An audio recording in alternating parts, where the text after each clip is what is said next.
All right. So this is let's do a follow introduction again from the studios of Perfect City. We're very humble and grateful that Giacomo Bruzzo accepted our invitation to our show. This is part 2 in the debut. And Giacomo, how you doing, man? I'm very well, Mr. Bustamante. Thank you very much for the super opportunity. I'll go for Claudio, okay? Right, of course. and no, thank you very much for the opportunity. I mean, we have no problem, man. Yeah, go ahead. Last time it was in Amman, and today it's from London. So, man, you're an international guy, man.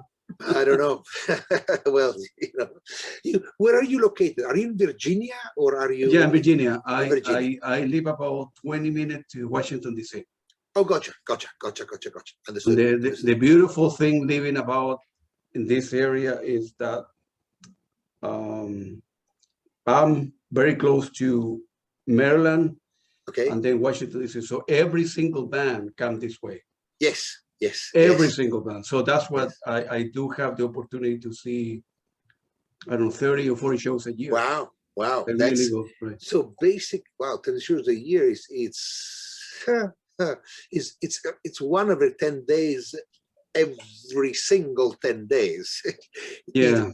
Very good. Very good. Yeah, between. So what happened with the pandemic, right? Yeah. I was seeing about a show a week or so in the United States, but with the pandemic, I couldn't see any show, right? And now when the government say, okay, it's okay, you need to prove you're vaccinated. So some people, they don't believe in the vaccine, they won't be able to see it because you need to show a certificate that you are vaccinated. Here to green pass, no? You need a green pass. So so that's what everybody start now touring here. And then in September, I'm seeing like 15 shows. Oh, super. It's gotta be, you go from not eating to peace. Yeah. So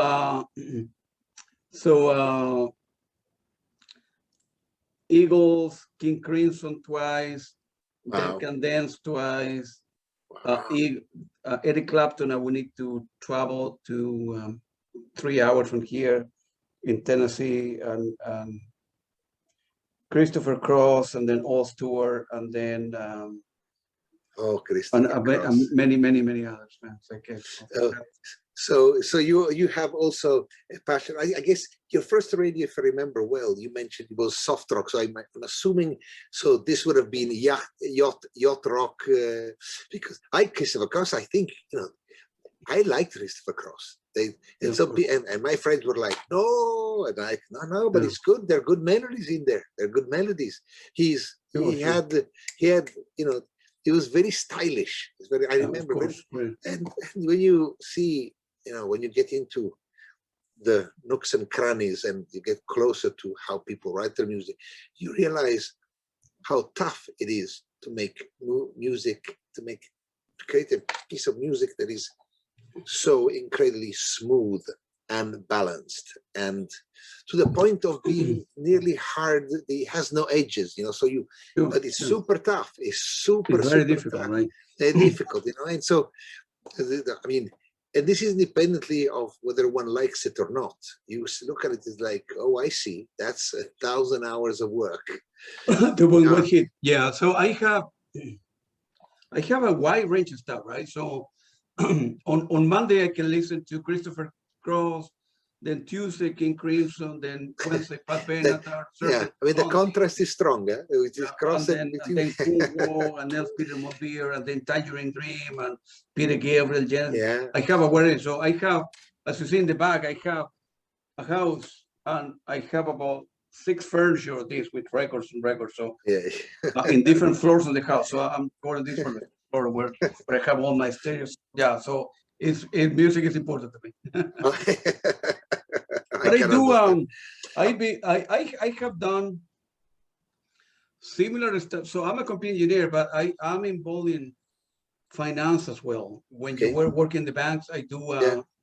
I have done derivative, and I have done primarily right now stock options. So okay. But as in operating or writing the code or no. For me, as a buy, I'm buy. yeah. As a operator, yeah. It's you know what you're doing. It's very good money to be made, as you know. Right? Yeah. I agree. Yeah, because they're cheap, you know. So the thing is, if you know, there is also a lot of pain to be had. If you, I know, a colossal amount of pain, but you know, it's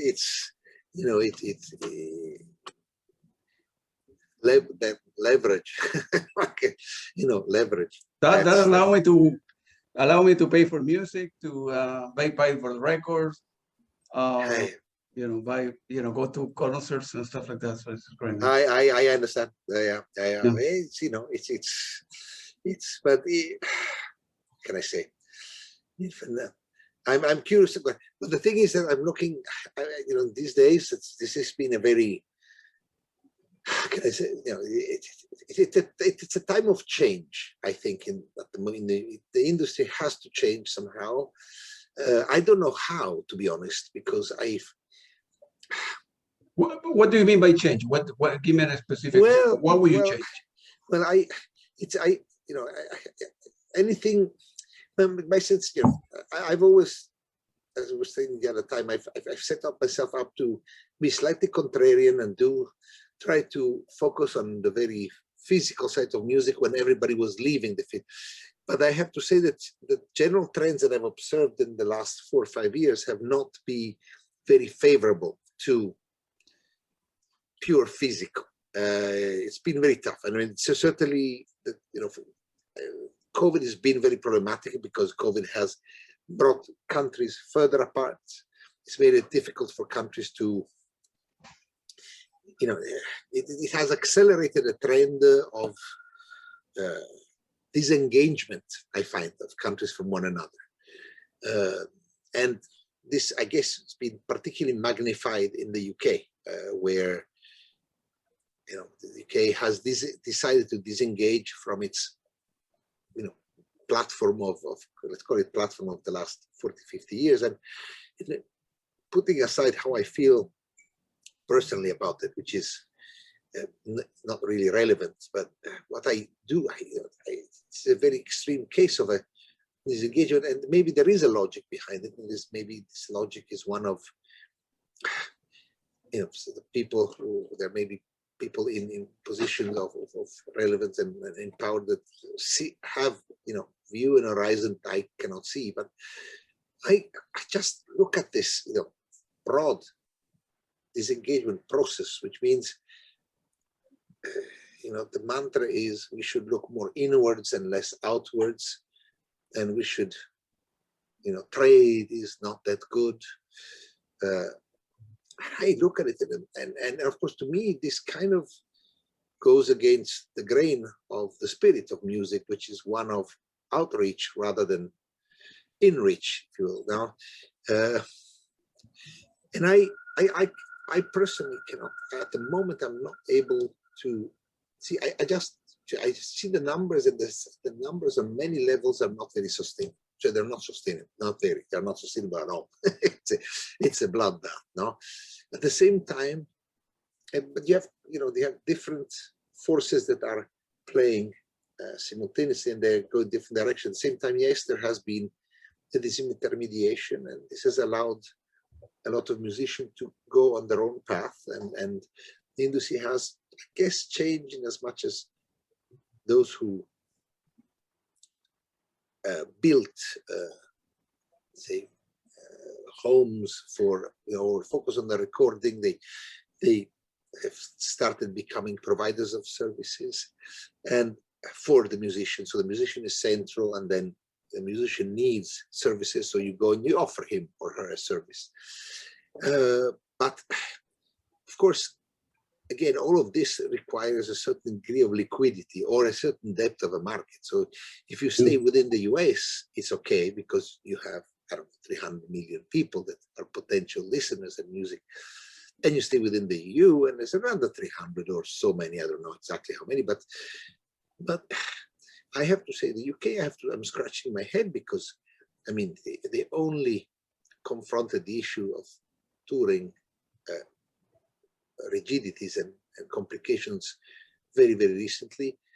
And, you know, it is, you know, the thing that I scratch my head a lot, and I really don't have a solution, I don't really know, is how, you know, if I think, put myself in the shoes of a, say, small British musician starting up, little band, say 2-3 members, who they want to tour. Okay, fine, you can tour a bit of the UK, but and it's not as if there's a blossoming, you know, I mean, there used to be an incredible quite a famous pub scene, quite a famous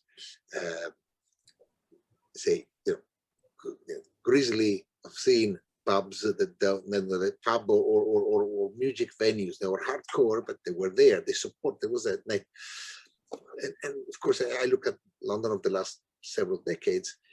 This has been kind of ripped apart. The center now is not very music friendly. It's, you know, you have to start traveling a lot to get to places. And you know, my idea, my talking now, it was triggered by your notions.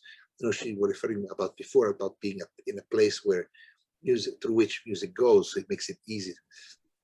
So I look at all this and I scratch my head because I'm like, okay, so England, a bit difficult to go and see things, but possible. But then once you leave, whoa, visa time, and it's, you know, once you leave, visa time to get to Europe, and then, ooh, I have a van, ooh, well, that's another visa, and then, ooh, you have at most so and so many days, and ooh, yes, there is this issue about the equipment that, and you're sitting at it like, okay, you know, if I was a member of a band, 3 people, maybe age 25, and we've said, you know, and you start your touring at minus, you know, 4,000, 5,000. There's no way you can make it. You can say break even, break even, so that you don't, because passion is great, but you have to break even. If not, where do you go? You know, it's also because here's the thing. I think that activities that are purely for the love of the activity, at some stage, I think they have to come. You know, you have to get to a point where they have to be at least self-sustaining, or you risk not earning the respect of other partners, of other potential business partners, or people who might come in and, you know, and support you somehow, because they look at you as like, well, you know, I mean, the thing that I detest is when they come over. I put the gazillion years in RareNoise, gazillion, 1,000 years in RareNoise. Saturdays, Sundays, with the intensity, and then you sit there with, you know, and you're talking with friends or your acquaintances, and they say, "So, what are you doing? I do this, this, and this. Oh, wow, what a great hobby! Whoa, don't you ever say that?" Because, but at the same time, I can see that for a society that is primed and built in a certain way, there is a risk. You know, so everything is.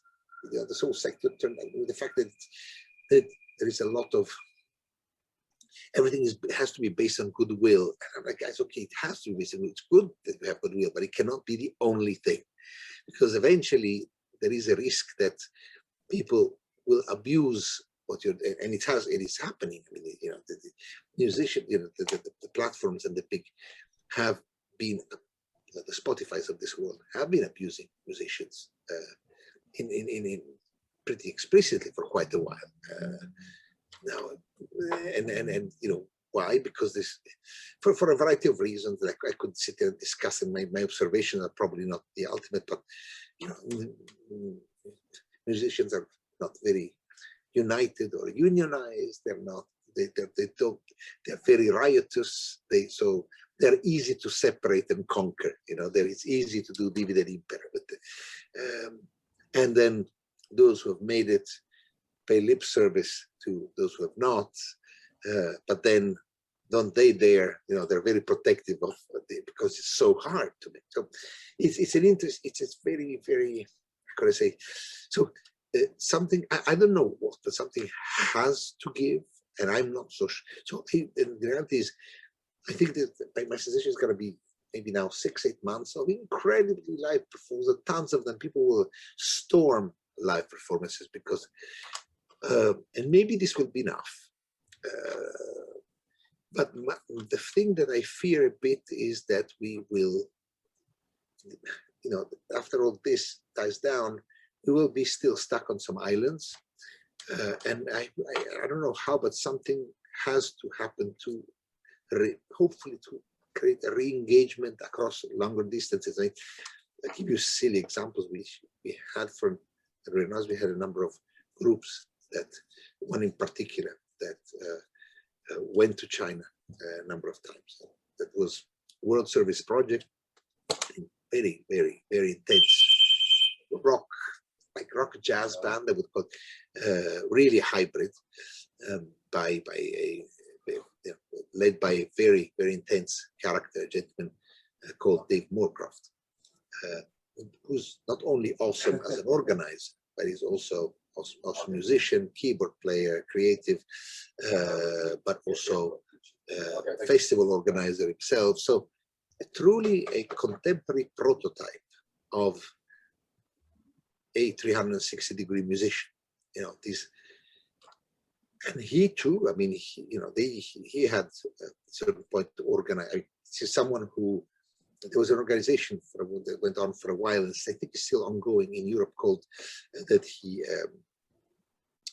it was a delocalized European festival that he had co-organized. So and this called Match and Fuse, and it would be, and every country would have their committee, and every country would do a festival on rotation. So it happened in Italy, and then the UK, and then in Ireland, and in Belgium, then in Switzerland, and then in Germany, and they were really dynamic, and they fostered a lot of really cutting-edge programs. The music was really cutting-edge, and it's incredible. So as a temperature, as a thermometer for what the cutting edge is today, I mean, it was incredible. This would have been in the years 2010 to 2018, roughly. And this was one thing he did, and he was one of the co-founders of this, but at the same time, he would push his band into, the very extremes of touring the whole of China. Touring the whole of China means, this year we do Guangdong, next year we do the region around Beijing, the other year. So, and all of this, we had endless discussion, and I thought, okay, he's launched, he's gonna make it really on a large scale, and suddenly, after 2016, 17, 18, it became, China became really hard, really, really hard, and so that started going away. And so, of course, then India was there. Then India could have replaced China, but then, of course, it was more complicated and more messy. So, as the thing, my very general, call it worry. I mean, I'm an optimist. At the same time, there is an underlying trend which is towards separate. Seems to me, this is an impression, but towards a distancing of broad regions in the world. They want to disengage, and even as the US and China disengage, a lot of other sub-regions tectonically shake and disengage, and then and it's quite brutal to say. I genuinely don't know. It may be that the solution would be some kind of hybrid that involves live and radio shows in some function with interview with hybrid content, and that so that the band will go and play. But then again, if you don't have the contact between the public and the band, the whole concept of the live event, it's which is nourishment, which is life, which is you sitting there and having a beer and looking and losing yourself in that is problematic. So I don't know. I think certainly the next year will be a lot of fun, because there will be a lot of intensity and afterwards, I mean, I sense one thing, certainly if something could be done to increase the royalty rates paid by the specifically Spotify, because they happen to be the biggest elephant in the room. And we are talking a multiplication by 10. Okay, this is at least. That probably could help a transition, because at the moment, if they remove that, then I simply do not understand how anyone could consistently choose music as a career. What I've observed now, unfortunately, is a lot of musicians who have either abandoned or they have to take up other professions. But of course, and maybe that's for the better. I don't know. I do think though that something becomes less professional and more of a, let's say, voluntary choice, or there is, you end up in a situation where everybody becomes a musician. The sector is full of material, but it becomes really hard to separate that which is truly intense and here to stay from things that are, just expression of a desire, which is great. But and maybe it's fair. It's fair that both things should compete. But I would say, my broad sense of the going forward at the moment is I don't have much visibility. I have no idea what's gonna happen. I really don't. And maybe our being in the UK makes it particularly complicated, because it may be that the US and the UK will grow much closer, and then suddenly there will be it. But it's 6 hours flight from it's not that close. You see what I'm saying? So I don't know. But what do you see? What have you? Well, so I have you mentioned a lot of things. For me, I have I want to analyze the stuff from an engineering point of view, right? Yes. And then from the business point of view, right? I have similar background, a bunch of degrees and all this stuff. So I have many. So the most important thing that companies, musicians could have is a good strategy. A good strategy, it overpowers everything else. Okay. So I would say the same again. A good strategy will overcome any single problem. You need to be doing things differently. And for example, right? So in Spotify, the musician get paid six 1,000, right? Roughly. So for everybody. So they don't make any money, right? Yeah. So unless you have a minimal of 100,000 people a month, that many musicians do, you can make, I don't know, $500 a month that they send you, which is nothing, right? So how you overcome the problem? So the way you could do it is, everybody in the United States or England can be smart enough and figure out to develop a similar platform and bring all the musicians and then pay them much better. Number one. Number two, the musicians, they were not forced to be on Spotify, right? If there is like a union and all the musicians get together, we say, no, we are against Spotify. Spotify will need to increase the rate. Everybody could bring, not everybody, but a smart person with a lot of very good developers with a good strategy, again, can build a good platform that is equivalent to Spotify. A lot of people use Spotify, like myself, like a consumer, as a marketing tool to discover new band, right? If you are a musician, you're making money. So the alternative in this case was a good strategy, was Bandcamp. That's what I think Bandcamp. But Bandcamp say, well, we can be in the middle. We are not going to be a Spotify, but we are going to be willing to offer them 10% of the money. So, you sell a record, you sell a vinyl, $10. We get one to run the platform, you get another 9. So for musician was very, very lucrative, because they say, well, I want to keep it Spotify. Spotify is good advertising for me. I don't make any money, but I want to go to Bandcamp and sell my music stuff. Number one. Number two, a lot of musicians, right, they began doing, well, now I can do everything, a computer, I can save an engineer, mastering, I can do kind of stuff on my own and do self-releasing, right? And you can create a CD for, I don't know, $1. So if you do a house, right? Instead of going to, you know, Virgin Record or you guys and so on and so forth. I would say that if you're good in what you do, you will make it.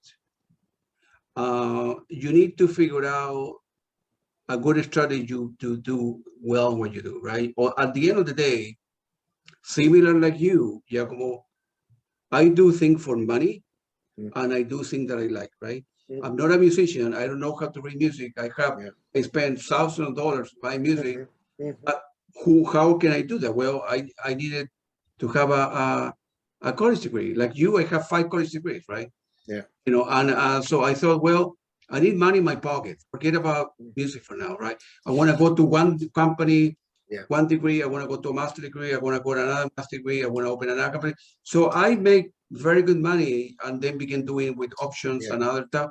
So I have good money coming in that will allow me to do my servers, the radio, buying $2,000 a month in music, or seeing a lot of concert, going to London twice a year, whatever. So I have very good money coming in order to allow me to do the stuff that don't bring any money. The radios don't bring any money. I do it because I like it, it's fun.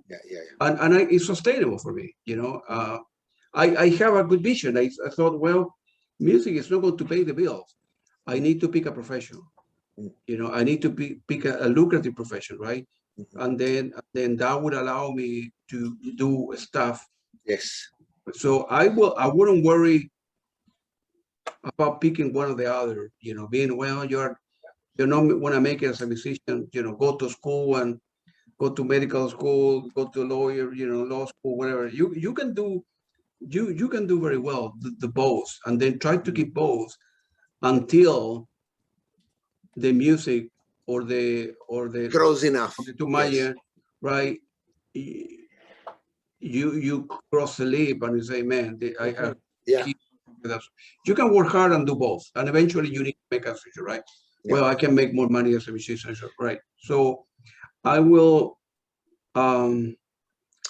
be worried about to be good and have a good strategy. That would be the answer. It's interesting because, for example, there's a musician that you probably have known, and I hope you should be speaking to one day because it's very interesting.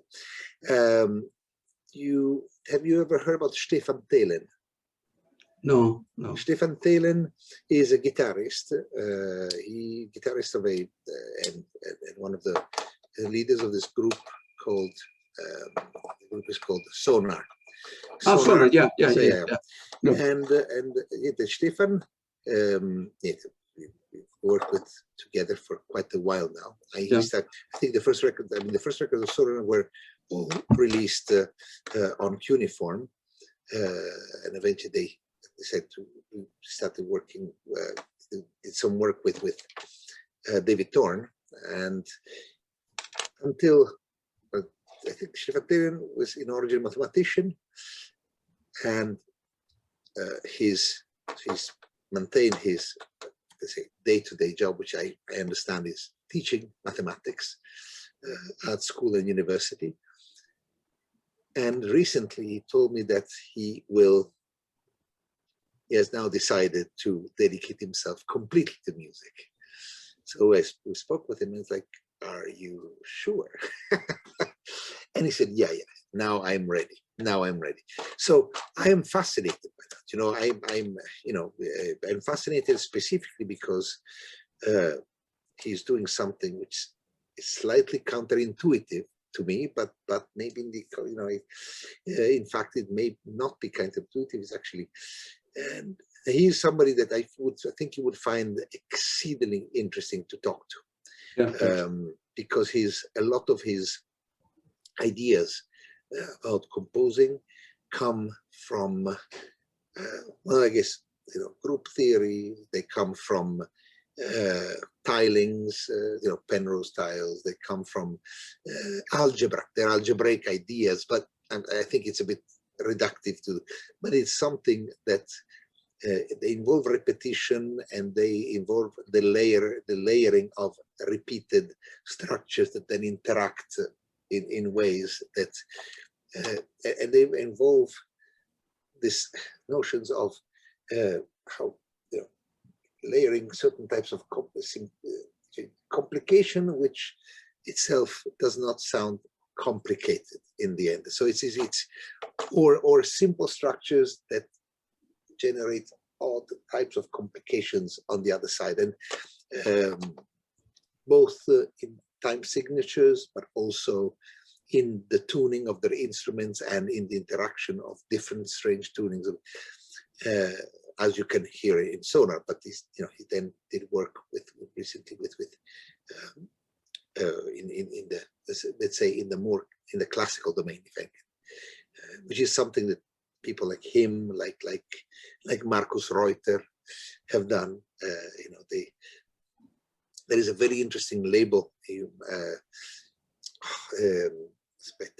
will have to remember the name now. They're based in Switzerland. Let me just do a quick check. I don't want to steal. Oh, tell me. No, go ahead. Yes, go ahead. Just a second. Allora, aspetta, Marcus. Recordings. Forgive me. See if I can pick it up or not. If I can't, I'm going to try to do it very quickly. And if I can't, you can send me a link. That's okay. Well, Premiere and data. Oh no. I can find Mannheimer Schlagwerk, Suntrance, yeah, but I don't find the. Okay, I will send you a link afterwards. But and that is, the echo. That is a whole world of that I think would of musicians and sensitivities that you might find very interesting, because they connect to. They certainly have a lot of connection to the world of King Crimson, of the teachings of Fripp. Many of these are Fripp alumni, directly or indirectly. Many of them play with similar notions. It's him, Tregan, Markus Reuter, Stefan Thelen, etc. But they're also very, very serious. And again, I think they are all under great stress at the moment. At the same time, I find it fascinating that they are yet so determined that come to the point where they still, in this very hard time, they decide to focus uniquely on music. And that's for me is both puzzling but also very inspiring. I have to say.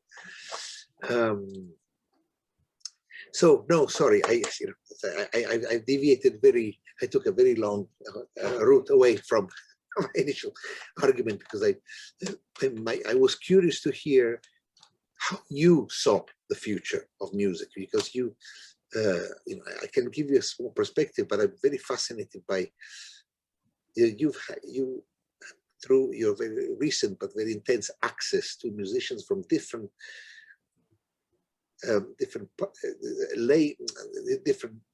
levels in the music industry.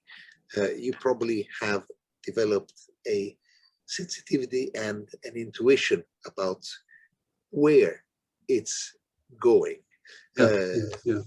And I'd be curious to hear what you have to say about this. I mean, I'm slightly pessimistic at the moment, but I'm ready to hear somebody who is actually not pessimistic. Yeah, I think, so as I say before, right, if you're good at what you do, you will make it independent of the time, right? In let's say in a British band, they're like here United States, the income per capita in London is high. The income per capita in the United States is high. So a good example, right? People where I live, right, all have very good job and they get paid. So bands can charge any money and people would pay, right? Yeah. So let's say Genesis were to bring Peter Gabriel again. They can charge, I don't know, $1,000 an hour, $1,000 per gig, and people will buy the ticket like that, right? If David Sylvian were to tour here in the United States, they can charge $1,000 and they will sold out the ticket like that, right? Yeah, yeah. Why? Because he became good and he disappeared from the world, right? The same with Kate Bush. Kate Bush was hidden, came out of her cave about 6 years ago. Yeah, that's correct. Did like 20 shows and then she disappeared. I actually went to that show. It was, oh man, I wish I could. It was great. I have to say, and it was surreal because we went to the show, and at that show, bizarrely, so I have totally weird, I ended up meeting Mino Cinelu, the percussionist, who is a lovely human being. And it was very surreal because I met him and he was wearing ski boots in the middle of London. It's like, no, I have a condition in my feet. So I'm sitting there and again, music. How do I rationalize this stuff? Kate Bush here at the Apollo, beautiful show. I mean, very well done. But why you think she's good? Why you think she could afford disappear for 10 years? Scarcity, I mean, the myth because she was good to start with. Of course, yeah. Scarcity because she's made us wait for a lifetime. And she came to us and said, I don't need you. Yeah. So, and that's my point at the beginning. I find some of the situation which musicians are today, where they have to come around and say, please help me, is not conducive. Maybe the attitude is, but they should be more rock and roll, more like, okay, people, we don't need you. We are. So, and also because when she did put these shows out eventually, I guess she did, I know she did this, she did this series here, but that was it. There was nothing. Did she do any shows after that? No. That's right. She disappeared. She did at the Apollo like 10 gigs. Exactly. Full house every night, right? But night. That's the thing. Of course, there's no recording of that. She said no. I bought the LPs and I bought the CDs, and every so often I saw someone uploading a little bit of a song in YouTube. Yeah. Well, so she could afford to do that because she's good and she put a good strategy in place. I don't need the money, I don't need the audience. But I want to do it because maybe I do need a little bit of money. Maybe I miss the crowd. I know I'm popular in UK. The tickets are going to be expensive. I want to put up nice. The lighting need to be good. She hired a lot of theater people. Color the line. That's what I mean, Giacomo. A good strategy, the most important thing you can. Allora, I completely understand. I completely agree with you. And then but of course, you refer to the top band, right? The thing that where I'm, dare I say, I'm gonna say worried. Okay, but although I wish there was a word I could use, concerned. Okay? Concerned. Consider it a bit softer. It's not because I see this paradox where, or maybe it's not a paradox. It seems a paradox to me, where there is a group of musicians that also extend back in time, who have completely established their brand. They are known. They're known, and they're being rediscovered now by the current generation Z or whatever it's called. And I'm not issues for them because they have the numbers that allow them to sell, if they manage their image correctly and they don't oversell themselves, etc. They could easily sell out a 10,000, 15,000 seated audience pool, no problem. Okay, so that for them, I'm not worried. And then the thing that's where I scratch my head is a lot of, I have to, I guess, refer a bit more to the world that we dabble in, which is way more on the fringes, way more, I guess, experimental, way more, way more uncertain. And there, I saw, I saw many situations where we put work for 4 or 5 years, and these energy then petered out many times, not because the musician didn't want to, but because the conditions were simply becoming more and more and more onerous, and eventually it's like, you know, you see that people lose the fundamental, you know, there is no, you start not seeing the light anymore. You don't, you know, and so, and in the end, you try attack certain walls in 4 or 5 different ways, different strategy. You try one, doesn't work. Okay, change it. Another one, no, it doesn't work.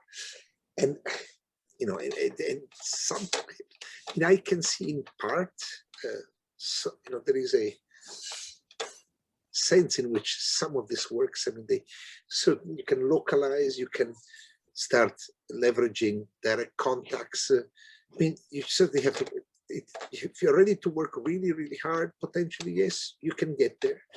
You can certainly at least make it feasible enough for you to run in parallel to another career, and you have to be very, but it is very tough. So I find it, I think the amount of strategizing and that has to be imported into, has to be put side by side with pure music making is sometimes I wonder whether it's not at the detriment of the music per se, because, you know, when your mind is occupied by survival, by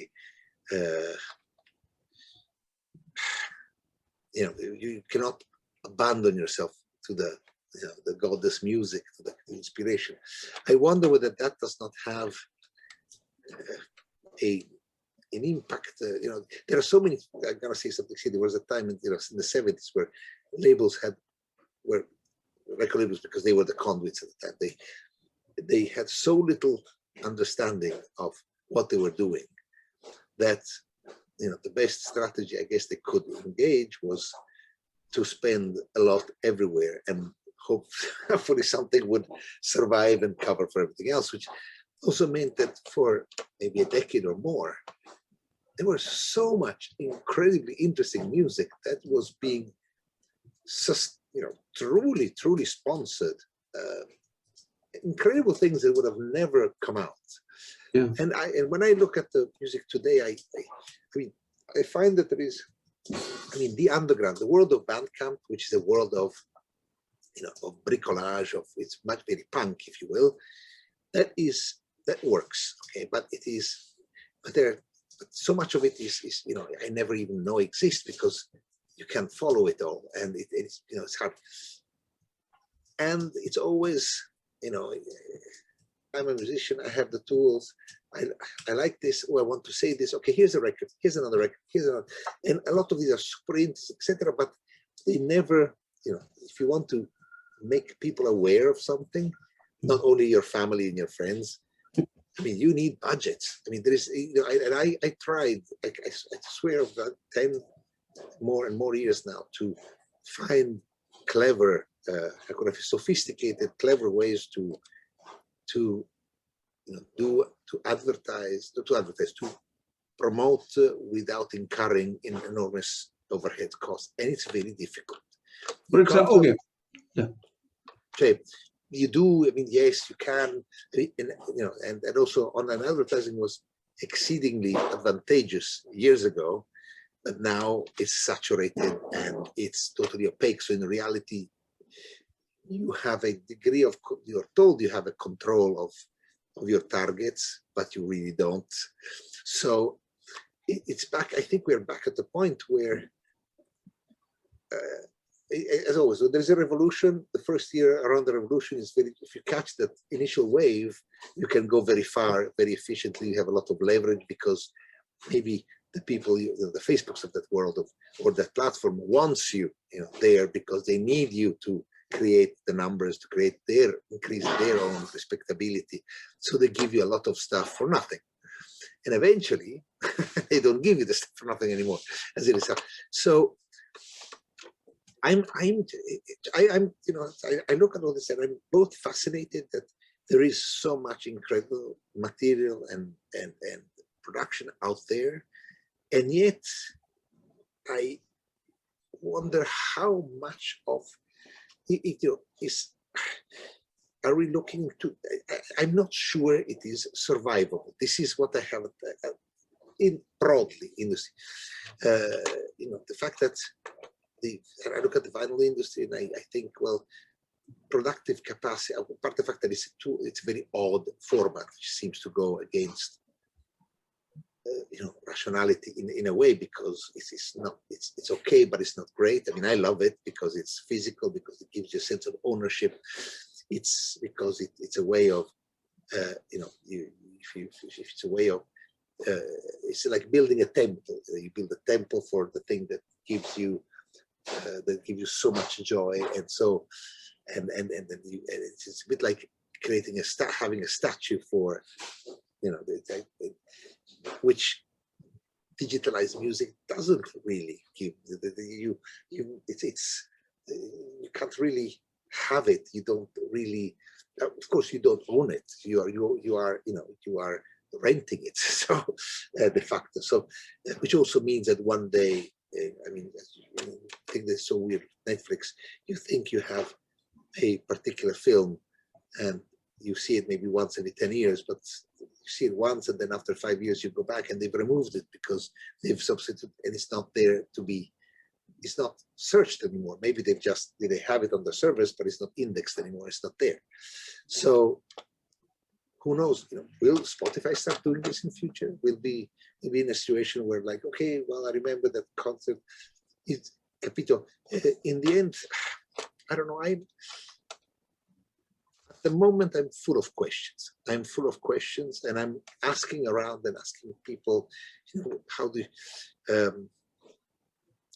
because, you know, any platform, so you were saying before, a platform that will give, that might give, provide streaming at a much better, with a much better return with a much better share for artists themselves.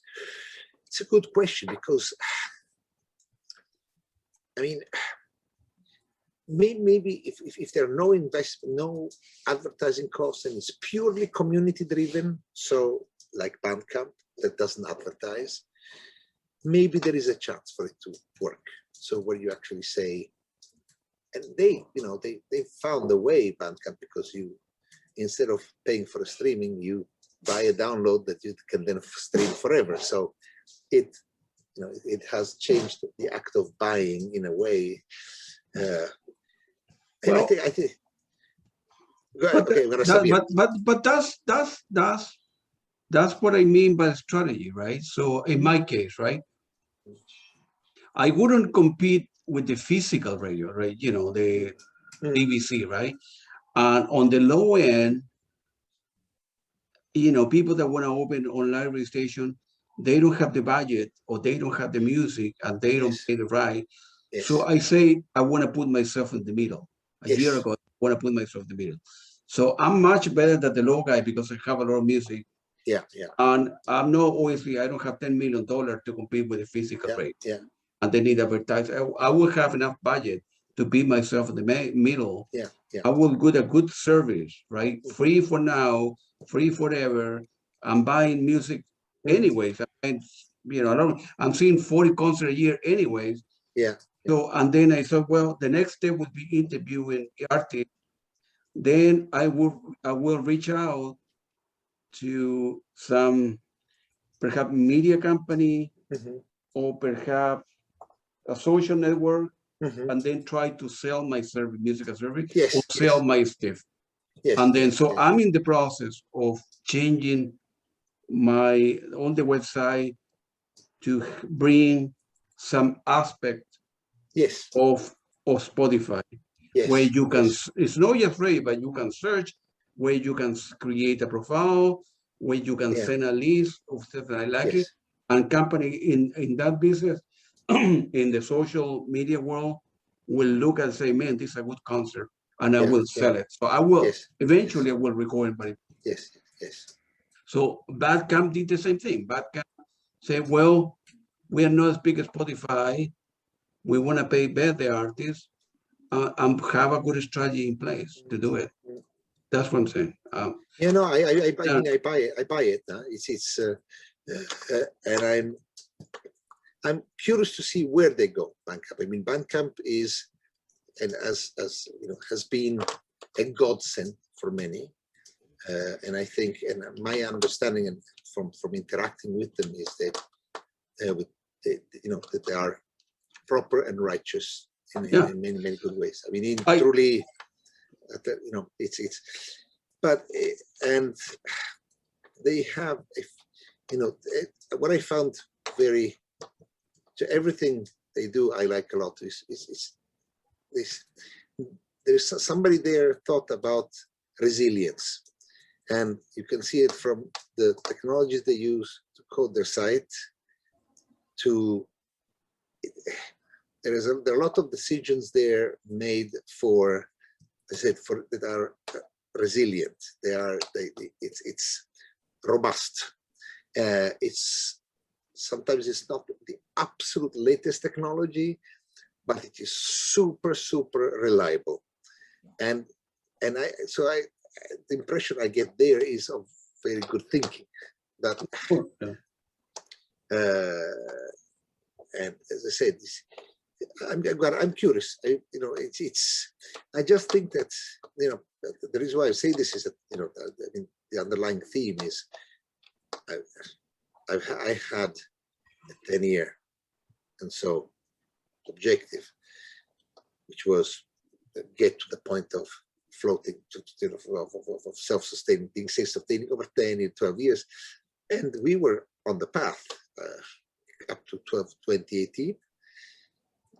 2019 is still okay, and then and we are not the only ones. There are a lot of others, a lot of people that are intermediaries that are very physical bound, like that pay advances, like myself. To maybe there are a few royalties or no royalties, but certainly you get you get everything up front and for as much as possible.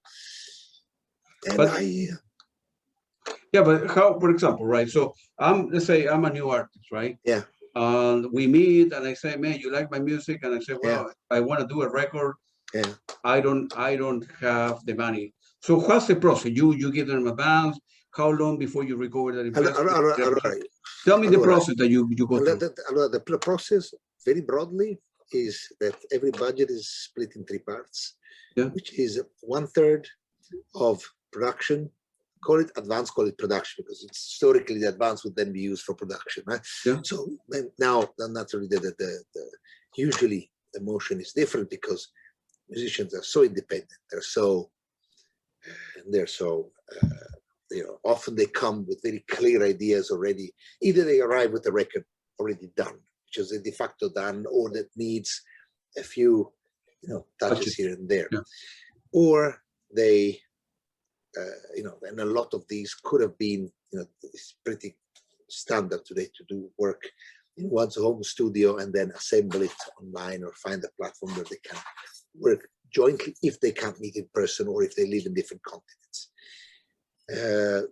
That's roughly 1/3 of, say, sorry, I'm going to use a nominal quantity. 10 is the budget. So about 3 to 4 is the production, and this is everything, which is the recording, mixing, the mastering, and artwork. So putting all assets together and bring them to the point where they can be then sent to a printing house, to the printer, to the pressing plant, to whomever, or to the or maybe you have an intermediary who's a broker, whatever. Another 1/3, roughly, is the physical production cost, and the final 1/3, roughly speaking, is PR and advertising. Now I would say that I'm in a situation where the amount by which I have been overshooting and bleeding in the last many years has been roughly about by 1/3 per project. That's And however much I've tried to pull, and the reality is that in this part of the market, in this part of the space that I deal with, because the numbers are so small, so we are talking always maximum 1,000 CDs over time, and probably print 500 vinyls. Maybe you get to 750. In some cases, you hit 1,000, which, by the way, it's a decent number in the space, right? When they, I guess I'll give you a silly example, John Coltrane, when they did live at Temple University, that were 2,000 copies. Mouse maybe a first print, fair enough. But I'm pretty sure they didn't go beyond the 4,000 or 5,000. Which for one of the legends in the jazz space, or an absolute legend, of a piece that had not been heard ever. So again,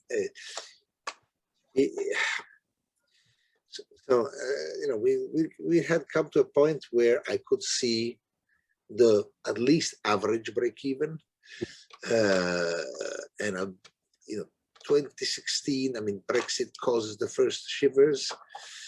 And then I think that from last year, that was tough. It was tough because once the postal system doesn't work anymore, everything that you try to, distribution doesn't work anymore. So suddenly stores are closed. So all the standard sources of revenue that you had that are drying up, because have dried up for long periods of time. So, and this is, and I would say musician even worse, because they, that the products on the product side, they were hit on the, Bandcamp relieved some of that pressure. They did an incredible job in providing lifelines. So the fact that they've renounced, they would do these monthly focus sales, if you want, where they would renounce officially their share, which is, and if you look at the Bandcamp sales numbers over, so that focused a lot of good energy in the buyers and to support, but you cannot do it more than 1 year. You cannot do it more than 2, else it becomes, you lose the effect, you lose the attention, and of course then it becomes a perennial emergency. No, I'm actually hoping that out of this will come maybe a hybrid kind of activity. I mean, one thing the Bandcamp have done, and I'm interested to see if it's going to work or not, is to offer to allow live stream shows on the platform. That is interesting, and that is there is a space in there that I think, while it will not be the ultimate solution, it might provide a bridge and an insurance policy in times where, like a hedge in the case, the sector is, because, when would, I mean, I hope and I think that from January, February next year, live will be back to normal, I think. And what is your impression? Yeah. I mean, as long as everybody get vaccinated here in the United States, right, and everybody believe in the vaccine, because the people that are not vaccinated are causing problem for the people that got vaccinated, and the country need to protect itself. Well, we have 100 cases a week. We have 100,000 cases every month, so we need to stop the benefit. So the city of London or here in Washington DC, they need to do what they need to do to protect the people. And if some people don't convince them vaccinated people to get vaccine or wear a mask, now starting next month, I mean next week when I begin going to concert, I'm seeing the Eagles Tuesday and Wednesday, and it's mandatory to wear a mask. And it's mandatory to show that you get vaccinated. Right. So if you don't believe in the vaccine, well, you won't be able to see the Eagles. Right. So that's a very good. The music is a good incentive. It's a very good incentive, right? So the music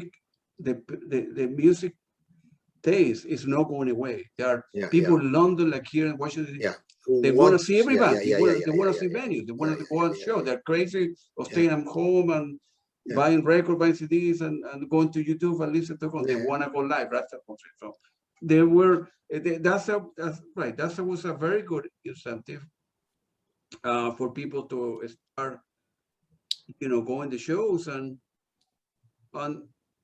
venues are recording the money because you see,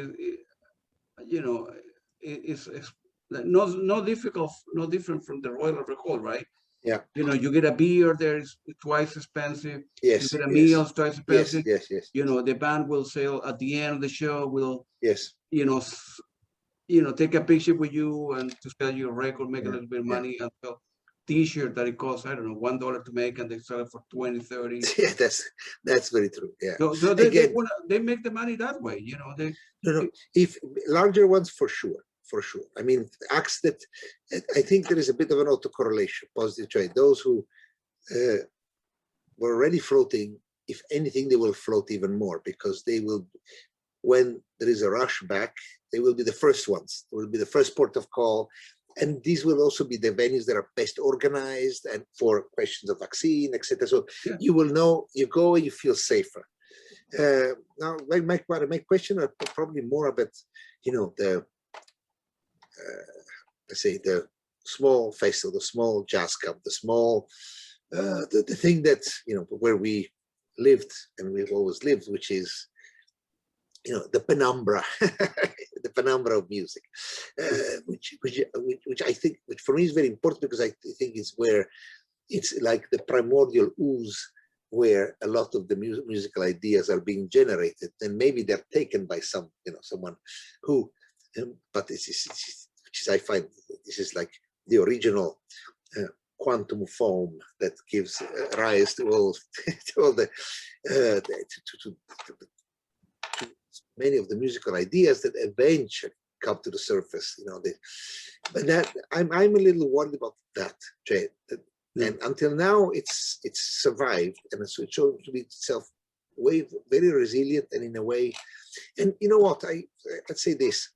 Sometimes maybe I should be less pessimistic because I'll give you an example. In our first interview, I mentioned this notion of handing, the baton like in a relay. Well, I guess, I remember when RareNoise was born, it was, we came on the scene, nobody knew us, but there were people there who related to some of the things we wanted to do. And then we saw there were some labels there who probably looked at us, oh, okay, another player in this super tight market. And then time passes, and then I can see, so for example, quite recently, a label appeared in India, I think they're Mumbai based, called Subcontinental Records. And Subcontinental has started releasing artists and projects that are very, very similar to what we done, in the same way in which we released projects that were maybe similar to Cuneiform or maybe similar to Munjun, and who had been there. So, and in a way, I think to myself, if we don't survive for whatever reason, some other super passionate person will himself or herself take over the mantle and push it forward. So, sometimes I guess some of my darker thoughts are more due to one's personal situation, but maybe globally that there are enough people wishing it and wanting it to be and survive. That's that the industry as a whole should be quite more, quite a bit more safe and robust and resilient than one may think, seeing things from one narrow perspective. So no, I don't know. As I said, I look at what you've done, and I think I admire it because I think it certainly goes in the right direction, and I'm curious to see how you will grow it and where you will take it. Yeah. For me, I have some, as I say, ideas. First, I did the radio free Then I began interview. Now when I create, for me, I want to have music as part of a platform, and I'm getting there. I'm revising my strategy, and I want to have like a one-stop shop, so people wouldn't have to go to Spotify. People wouldn't have to go to YouTube. Yeah. You know, if you want to listen to good music, well, here is Peter Gabriel. Okay, here's the interview with Peter Gabriel that I did 3 months ago. Yeah. And then maybe some, record label, they will give me access to their music, and I will put an icon there, right? Yeah. Use my music, don't pay anything, and upload it, play on the radio, and then put an icon there so can people see. Perhaps the next step will be to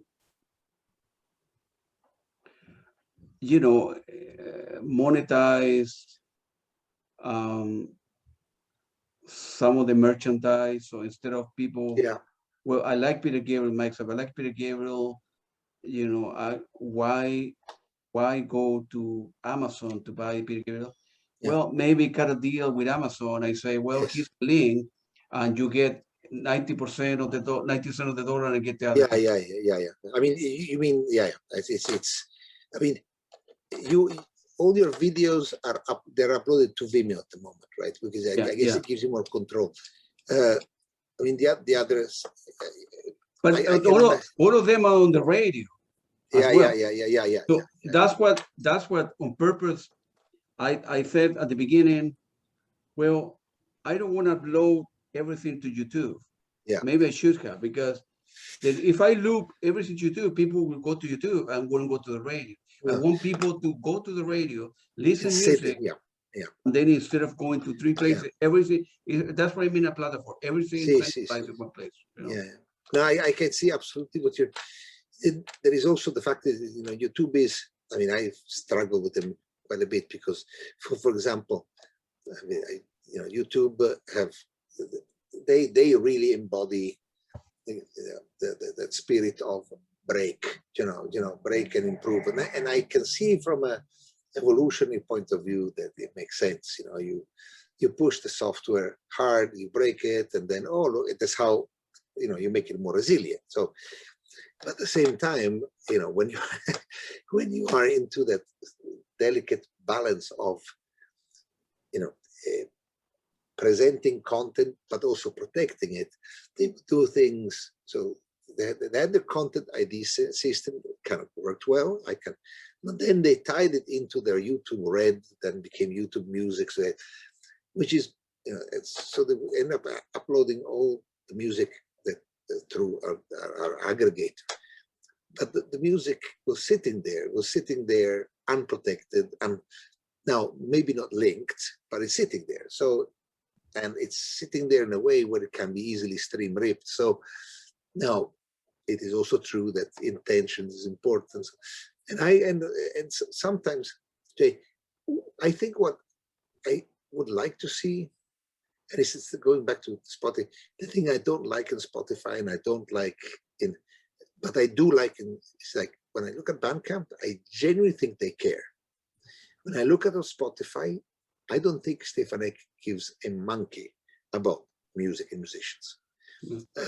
If I look at YouTube, I don't think they care about their content. I think they want content, they want flow, they want volume, because volume brings advertising brings money. Yeah. But they are two different, but they don't care about the curation. They don't. So I don't know. I'm of two minds. Having said this, I've seen a lot of YouTube creators who have made near livelihoods by going through the process of creating a video persona, publishing videos. On the other hand, you only see the 10 or 20 that have made it, and you never see the 2,500 who have not, because it's super tough, and every platform has a time during which, when it's launched, where it's easier to make it and to establish yourself, but then it solidifies, and then it becomes really tough. So maybe the alternative is, as you said correctly, to to have create a platform and you create fidelization to your listeners because they trust you and they trust your taste. And in the end, it's a silly question. Why is it called Fairfax? Because I live in Fairfax. Ah, it's Fairfax. Okay. Like okay. you were calling Milan radio. Yeah, Milan radio. Okay. Genoa. Yeah. Gotcha. So I have the iPi where I do soft rock, then Fairfax City Music where I do jazz and rock, and I began doing interviews at 2 different radios, and then I put another one electronic music called Andromeda Sounds. Oh, nice. Nice. Yeah, nice. And I see you. I said, well, I have some money set aside that I'm willing to lose, right? Yeah. I will pay for all the server. I will keep on buying music and stuff. And if I lose the money, that's okay. It's not the end of the world. Yeah. But I did it because I like music, because I wanted to make money. Mm-hmm. Now, if down the road, right, I end up selling the stuff and convincing a social network to take over the project, that would be great. But it wasn't the goal. The goal is to be good at what I do, right? Yeah. The same for a musician, a struggling musician. I want to be the best musician in the world. Don't worry about money. I need to borrow money to survive, but I want to be the best guy or the best woman or the best band. And if you are good at what you do, you will make it, independent of the, independent of the, Some people are not good enough and they are not going to make it. And it's no different from a poor university and a student, right? If you go to Oxford, you need to study very hard, or London School of Economics. If not, you will get a CD and it will kick you out, right? Because you didn't study, you were not good enough, right? Yeah. Fair enough. I think the summary of this conversation for me is the last word you said. If you're good enough and work hard enough, you will make it. And I think, but with a good study in place, you need to go where you're going. Like in your case, right? For example, I will, if I were you, right, I will take a look at the website and perhaps make some changes. Simplify the menu structure, right? I don't think if I remember correctly, I don't know if you can go with HTTP or HTTPS. Yes, HTTPS. Okay, because some people don't even have a of course. Certificate.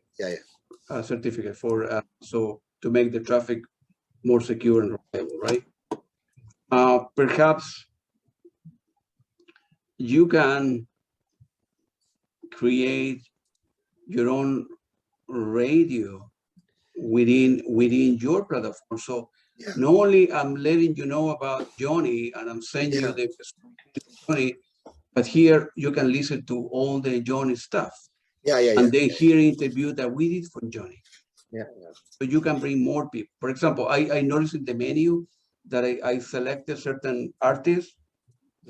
When I say, listen to the music, play whatever, it didn't work. I tell you why. No, but this is very specific. This SoundCloud have unfortunately revolutionized their API at the end of July, suddenly out of the blue. So what it meant is that the music plugin, it broke. So now I'm working. So I'm waiting for them to provide the new API. So it did. So new API, new authorization. New author has been changed, so it's not only client-based, but now they are introducing expiring tokens. So all header requests have to include the token. That's right. Not only, unfortunately, now they have unfortunately have. This is incredibly annoying. They have deprecated their Ruby, their Python, and their Java SDKs. Why? Because they fired half of the development department, so there's nobody left. So now I'm sitting there, and I've been in conversation with, in part there, but in part the developers of all the audio plugins that we use, and to see if they can, upgrade the plugins. If not, I'm gonna shortly upload all the music direct to our VPS, and then have it. No, this is it happened. Suddenly, 27th of July, I think, they issued their email, their newsletter saying, sorry guys, we're doing that. And and they cut off people 5 days later. It's not very professional, isn't it? So there is no API version 2. So they've cut off people, and suddenly all those that were using the API and they were authenticating as, maybe not as securely as, but they were doing as per their instructions, are now left dangling. So and I was away in Italy during this time, so I did a bit of work. I cleaned everything up, and now I'm waiting to see if there is anything coming before the end of the month, or so. Which that explains why there is nothing. Oh no, it's so basically I have I have infinite playlists in the back on the back end that are not. And no, the site is a is actually a rather it's a rather technical setup. It's a WordPress with WooCommerce, which I still think is, for me today, the most flexible. Yeah. It's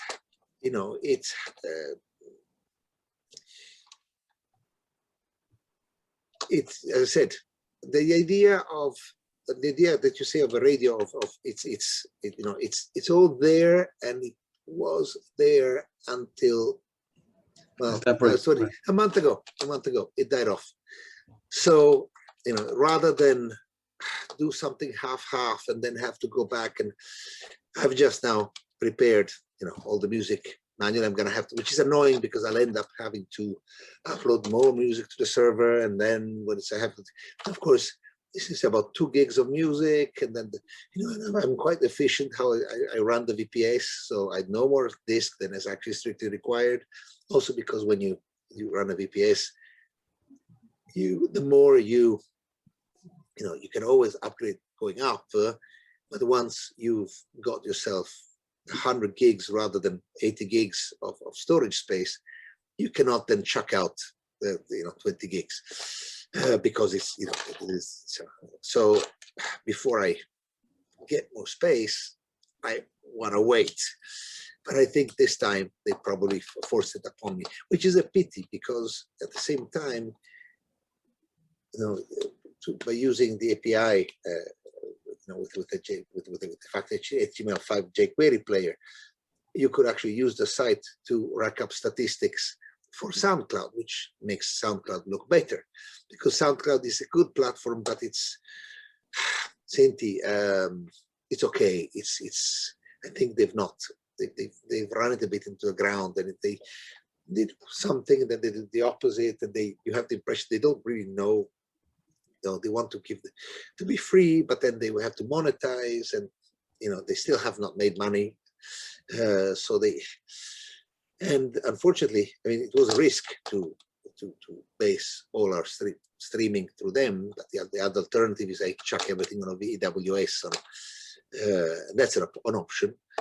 But then authentication with AWS is a pain, and so you set it all up, and then they suddenly change one little items in there, and then you're too dependent on their vagaries, and then you spend 100% of your time coding rather than doing business.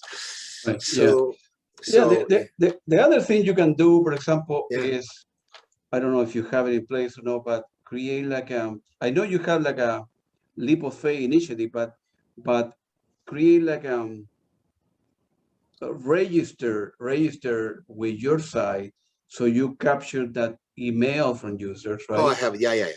So you send them like a newsletter or coming out of you. And we do, and certainly, I'll say this: the traffic. Once we had 100% of the traffic on the site. Mm-hmm. Once. Because you see, the whole notion of how people consume the web has changed, we find, in the last 5 years. So a lot of the people that would come to us directly moved to Bandcamp, because the Bandcamp provides a slightly more community oriented, and Bandcamp has a very strong sense of, they have been able to to establish a lot of trust with the users. So at the moment we're using, I've seen, for example, some great labels such as International and Anthem, they've chucked out their e-commerce, they don't care anymore. And they moved everybody, they basically completely integrated with Bandcamp. And I thought about it a lot. Should we do it? I mean, you know, Leo Pavkovich did it in June. And so the site, you know, you end up doing a small, quick Wix site or something that is very light, just for, so they can get your taxonomies and your bits. And then you drive everybody to Bandcamp. The problem, as you said, though, in the past, and you hinted, is like the big problem in my head is like, well, if I send them there, I lose them. And it's hard once you are on Bandcamp. They give you some things which are basically that you can have, your banner can then point back to your own site, so you can, but you cannot recreate the same kind of the menu structure. You know that you can. There's more rigidity, of course, and I think they do it well enough. You know, they because at the same time, Bandcamp have to do the best they can for Bandcamp. So, you know, this is in the back of my mind. I mean, and then I give you other layering of very technical, silly problems. But one of this has been my obsession, unfortunately, for the last several months. Is, you know, what has happened recently in the UK has left the EU, and that's the first problem. At the same time, the EU has completely changed its, let's say, its VAT, which is, you know, essentially local, let's say, state-by-state tax on sale, on value added, and they've radically changed now, which means you use the recipient's tax to, which means you have to pay it through. You eventually have to pay it down to the tax authorities of different countries. Of course, if you are within the EU, there are ways of doing it quite easily. But if you're outside, you have to hire agents to do it for you. So, by the way, all US people selling into EU now have the same problem that we ourselves have. And it's a nightmare because packages, at the moment, we're finding that we are totally compliant, but at the same time, and we're totally compliant with marketplaces such as Amazon, etc., can take on this responsibility. And Bandcamp say they will, but they then have to give you a particular code. So this is all technical, but it gives you an idea how fragile all this business is. You know?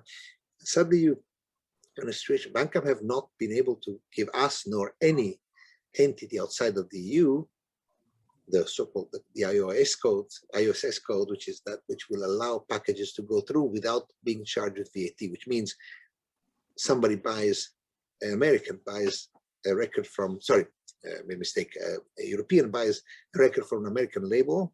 Mm-hmm. Now, people usually ship it, smaller entities might ship it from the US to directly. The problem is that it comes to Europe, and without that code, formally,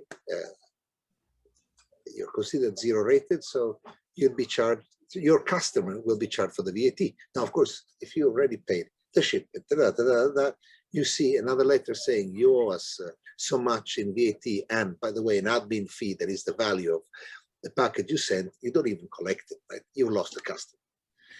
And now for the US, it's maybe not such a big problem because if you are a US label, say International Anthem, sorry, my recent obsession, you probably are big enough to either, so that your distributor opens this facility for you, so they can do fulfillment for you. But if you're small, it's not, you can't, you know. So, but and also somebody in the UK, and I looked into opening warehousing in Europe, it's a casino, because you suddenly have a situation where your stock goes in, but you can never get it back. So suddenly you will forever be facing, since it is so hard it is quite difficult to estimate demand. So you always end up with either excess supply or excess demand. And it's, so, it all goes back to what I was telling you before about all these new rigidities that have come into play, which were not there 4 or 5 years ago. And now they are, and these I find, no, maybe I'm too narrow-minded, I don't know, but I find them very, very distressing, because you are trying to run a light business, supplying 25 countries with people with very special, very unique taste, and then the world seems to be at the moment pedaling in opposite direction. Maybe things will change, maybe, but I don't know. It's the trends I find a little complicated. It may be that this will just bring there will be less players in the market in terms like RareNoise, but in terms of musicians, I think if anything there will be more. It's probably because technology is cheaper and cheaper and cheaper and cheaper and cheaper. So, and musicians tend to, whenever they find the difficulty, they tend to.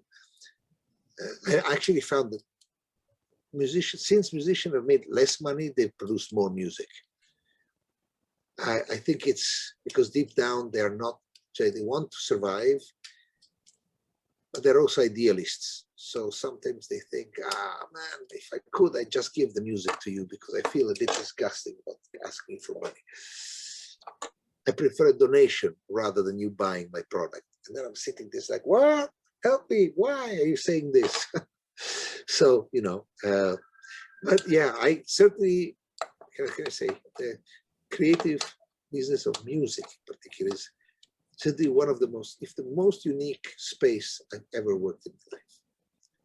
I find it seriously infuriating, and at the same time, I was saying the other time, incredibly mind-blowing. I think it's, and these two things are coexistent all the time. Absolutely, man. Yeah, yeah.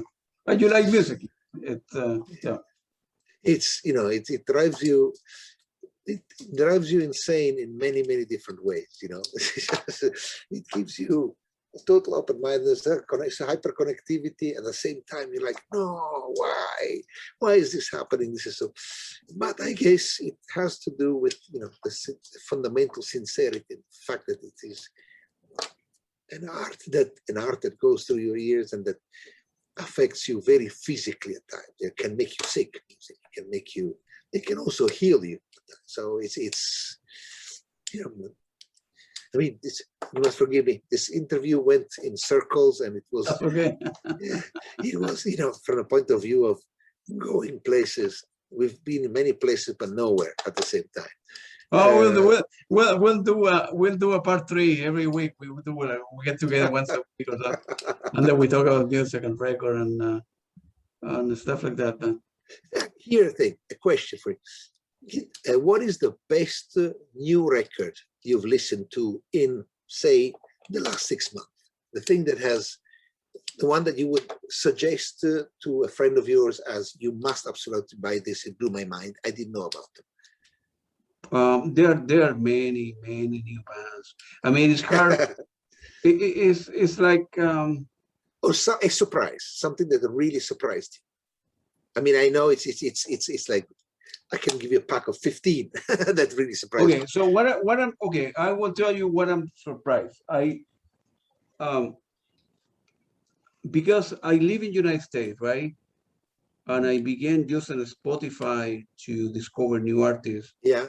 It was very strange to me that for my type of music, most of the people are coming from Norway. And I have interviewed like 10, 15 people from Norway, and I'm surprised that I couldn't find the same number of musicians in Denmark, in Finland, in Sweden. Somehow Norway was much like okay, why is the same question? Why soccer, right? In the Premier League, they're so good, right? Yeah, and in other countries, not so good, right? That's the question. Yeah. If you like soccer, I want to watch the Premier League. Yeah. So how they become so good? The same question I have. So Norway, I was very surprised that there are so many great artists in Norway. All the, of course, Niels Peter, and then many others. I interviewed some folky person and so on and so forth. I end up conducting a lot of interviews in Norway, a lot of great music out there. You should maybe try and reach out to. No, yeah, why? Why in Finland I couldn't find the same? Why in Sweden I couldn't find the same? I was very baffled. Yeah, no, not with the same degree of intensity and the same degree of the same numbers. I mean, I think Norway have. I think they have. First of all, I think they finance the music sector, and in particular an education in music to a degree that you don't find anywhere around there, and that is remarkable. I mean, I completely agree with you. And which means that I not this year, not the year before, but we used to go to this event, which is not an event. It's more like it's a jazz meetup, professional meetup that happens every year in Germany, in Bremen. It's called Jazz Ahead. And, I mean, Jazz Ahead, classic was, I went there first time or second time. And then they have, of course, the live performances. And I sit there, and for the first time in my life, I knew about Rune Gramophone, it's an incredible label, you might know, but who've been there since forever, and that's one of their recent, I guess, big successes were Elephant 9. And have you ever heard Elephant 9? No. Elephant 9 is Rune Gramophone, Hubro. I would say these two, but Small Town Super Sound. There are another 4, 5, 6 labels, and you go through these labels and you listen to them, and in some of them, they overlap slightly maybe with some of the ECM sensitivities, but they're not as doctored as ECM. Free ECM sometimes a little bit too much. It's a bit too. There is, make a mistake, for Christ's sake. Do something wrong, please. It's important to do something wrong. It's this, they say, but there are, a number of. I would say, somebody. Have you ever heard? Certainly. Do you know about the Rune Gramophone, the label? Rune is incredible. They are, and the moment is it's all the schools. I've heard. I went to see performances of very young Norwegian, 14, 15, 16 school orchestras. They were mind blowing. Mind blowing. This is. I never ever find anything like that in Italy. Impossible. The music education is now. They come out at the age of 18. They are 20, 30 levels above. Above everybody. Yeah. And you're like. And I think education funding, they are a small country with a very large public fund. They've not splashed away the monies they came from oil extraction. They reinvested and reinvested and reinvested to the point where they cause a problem to Norwegians because the state helps them everywhere, so supports them. You can easily find touring grants. Relatively easily, but it's a problem because promoters in many times in Europe say, or other musicians are not very happy because they say, wait a second, these guys arrive and because they're supported, they are ready to tour on much lower fees, but of course this distorts the market. See, this is the other side, this is true. On the other hand, I have to say, I give you, throwing you things in your direction, and I'm talking about something we did, band we released in the past, and we will release again, called Red Kite. Incredible. I listened to it and who makes music like this today? And they genuinely, if there is anyone who plays with the intensity of early Mahavishnu, and I've dug a lot. Even the very most recent McLaughlin, went back to his roots, even guitar sound, etc. Is intense, but he's also a 70-year-old man. So there is, and there is an element of his playing that has been doctored over time, and some of his sounds are, I think, to me, they're not as, they are one for one, even check, they sound like Tony Williams' Lifetime, straight out of the, and you're like, what? And, how could these people come out and play that kind of music from Norway? I mean, there are rock bands and heavy metal bands, but also experimental bands, also very young players that play free jazz in a very credible way, which for me is counterintuitive, because usually free jazz is, I've played jazz all my life, and then I'm 70 years old, and I look at, whatever life I have in front of me, and I say, forgive me, I'm going to speak now in French, F off everything I've ever learned, I'm going to now be free. But, you do it from a point of view of knowledge, you abandon knowledge and willingly. And these are people who, on the other hand, they attack free jazz fresh as kids. Yeah. And yet it's credible. And so that I found confusing, and also like, oh, so there is a maturity, as you say, maturity that is, I mean, it's, have you ever done tours of Norway at all the Vossa festival? And no, I need to go. This year I have planned to, toward the end of the year, go to Germany, but next year I want to go to Norway. So yes, do it. It's gonna blow your mind. Very likely, because that's the thing. How in the world I look back, man, most of the interview I have done, a lot of them are coming from Norway. Why? Well, I need to. I'm a data guy, right? I'm an engineer. Where? I can see so many great music. I think if you go back to recordings, there was basically, there's an interesting book by. By the way, before I forgot, there is another website that you want to look that is very well run. It's Kscope. Kscope, see, I know Kscope. I know Kscope. They're very well run. If they interview the video, they spend a lot of time, a lot of money. But they're big. They're bigger. They are. The Kscope. It's Porcupine Tree, and it's. I mean, many great bands. Yeah. I mean, it's we have one point of overlap, which is Orc. Lorenzo Esposito Fornasari, Pat Mastelotto,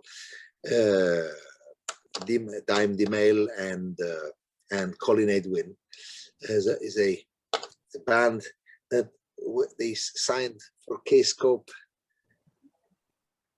2 years ago now, but before COVID, so 2018, 2019. But the first record was on us. It doesn't really fit very well with RareNoise, but it's a beautifully done record, and it's powerful, and live they kick ass. And I think, on Kscope they did very well, because Kscope is we know them well. I think they're very anathema. It's contemporary prog metal done very, very, very well. They're nice. They're very nice. They're very, very nice. Oh, no, they're good. They're good. Yeah, they're good. No, we are mini compared to them. You need to, No, dream big, of course. No, but we are mini in the sense that by choice, some of acts of that kind of, I've decided not to engage in acts of that kind of size of weight, because suddenly, you require an organization of a different type. You need to, because these are artists with managers, with infrastructure themselves. So when you interact with them, things become more complicated. And I have a corner of my stomach which is very punk, so I like to be there when the little plant is coming out, and then when it grows, it's like, have the plant, you can have the plant, I'm gonna go for another smaller plant. Right. That's what interests me. But having said this, they're very fine, and I like, they too have chosen Helvetica Neue as a font. Which is a very classic choice in their website design, but it's very nice. You're quite right. Now, if I can, do you know Hubro as a record label? No. Send me an email with all the. And let me put together an email with all the three things. Yeah. Things that you might like. Also, people that you may want to talk to. Definitely, yeah. That you might, and because I think that you might find interesting, given what we've discussed over the last couple of hours. Absolutely, yeah. Okay, right, super. Man. Giacomo, it was very nice talking to you. I will send you a lot of links too as well, and then let's stay in touch, man. Please. As I said before, I'm going to be going to London twice next year, and then all these people, I think the other country that have interviewed a lot of people from Germany, electronic music, the Tangerine Dream of this world, and all the other guys. And all they have invited me to go to Munich, to go to Berlin, and to go to France. And we, with Niels Peter right now that he's living in Berlin, I think. That's correct. We somehow we want to get together and go to dinner, and we'll let you know. Yes. I want to meet those people, For me, it has been amazing that, well, I have, 20 years ago, I bought the CD from Niels Peter K-Meer, right? K-Meer is a legend. K-Meer, certo, legend. K-Meer, right? 1999, right? 1999, yes. Around that. And then I couldn't sleep, and I thinking, man, I already talked to this guy. He's very nice. He's very friendly. And then we agreed to meet in Berlin and go to dinner, go drinking. And for me, it was unbelievable that using the internet, I could do that. Absolutely. Well, you see, if you dig behind Khmer and you go back to the original, to my understanding, the original band that made Niels Peter's name, and there's also a seminal band in when you were asking. Mascalero? It's called Mascalero. Mascalero. Mascalero is fantastic. Amazing.